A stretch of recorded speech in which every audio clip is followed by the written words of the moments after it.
Hello, in Malta we're doing oil painting. This is an Orientalist painting, and the word Orient is a French word meaning east, and in England Orientalist doesn't just mean Oriental as in China. It means, when it comes to these pictures, Orientalist means anything to the east. That will mean the Near East, the Far East, the Middle East. So Malta isn't quite in the Near East, it's to south and to west. But beyond Malta, Turkey, India, the Middle East, fringes of Africa, India, Goa, Sri Lanka, China, Singapore, Indonesia, that's all the Orient when it comes to that word Orientalist. And the word has grown because in the sale rooms and in the dealers, there's not enough stuff. So they are adding things to this term.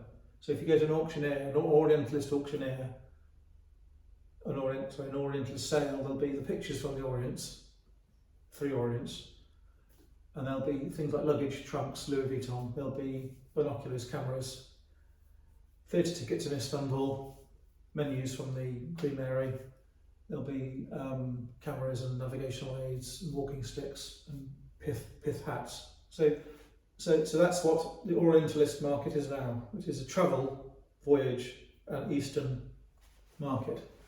And they will include Maltese pictures in those sales, because the Maltese pictures don't sit exactly within the European art, and they don't sit within necessarily the old master art, not all of it anyway. It fits very well in this Orientalist art. Collectors who like the stuff in Malta, who aren't in Malta, are the same people who like the stuff in Egypt and Turkey, for example. So the Orientalist painting started to sort of become widely made in the early 19th century. It's gone past the Grand Tour stuff, and it is the later version of the Grand Tour stuff.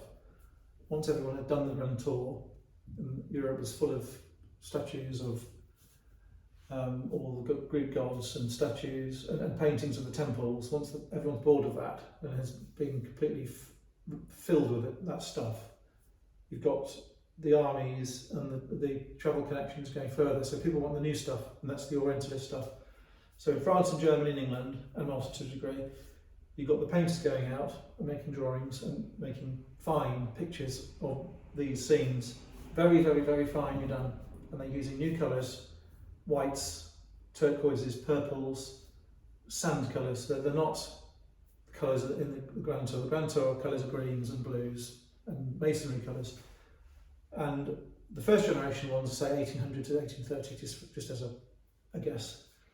Then you have the second generation ones, 1830 to 1900, and they're regurgitating earlier scenes: palm trees, pyramids, camels, souks, bazaars, mosques, and that sort of stuff. In China, you've got what's called China Station stuff, so you have warships, markets out there, you have the stuff in Goa, the stuff in Morocco. You have formulaic, exotic scenes which the artists reproduce and paint and sell. People want to buy it. And if they're buying a picture, they're going to buy a table and a bed and a wardrobe to match. And that's why you find in England there's Indian furniture and there's bone inlaid African furniture and all sorts of Arabian style furniture. And it's all that sort of exotic furnishing stuff.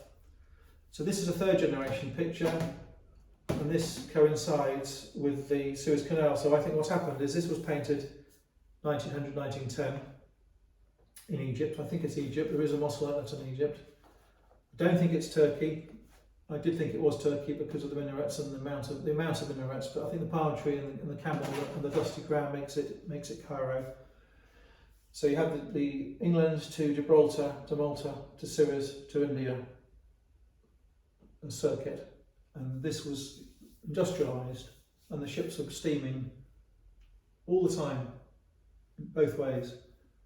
And if you're English, you'll have heard the word posh. And posh means port out, starboard home. So if you were sailing from Gibraltar to Suez, you booked in advance a port cabin left so that the sun was on the other side. So if you had a port cabin, it was cold.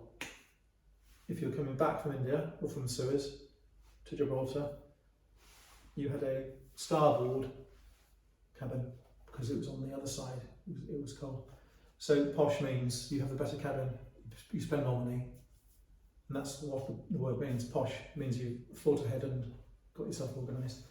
So what's happened here, I think, is someone's come through the Suez Canal, gone to Cairo, Alexandria, and they bought this painting. I don't think this is a European painter. I think it is a local painter who is selling oils to tourists. Not signed. Could have been painted. It could have been painted by a visitor to Cairo. Of course, it could. But I think in likelihood it's going to be painted by a shop or a market trader in Cairo to one of the cruise passengers. There'll be thousands and thousands of them, and they would have rolled it up. I think. I don't think they would have had it flat. Taken it to England, and I just have a feeling this was not structured in Egypt.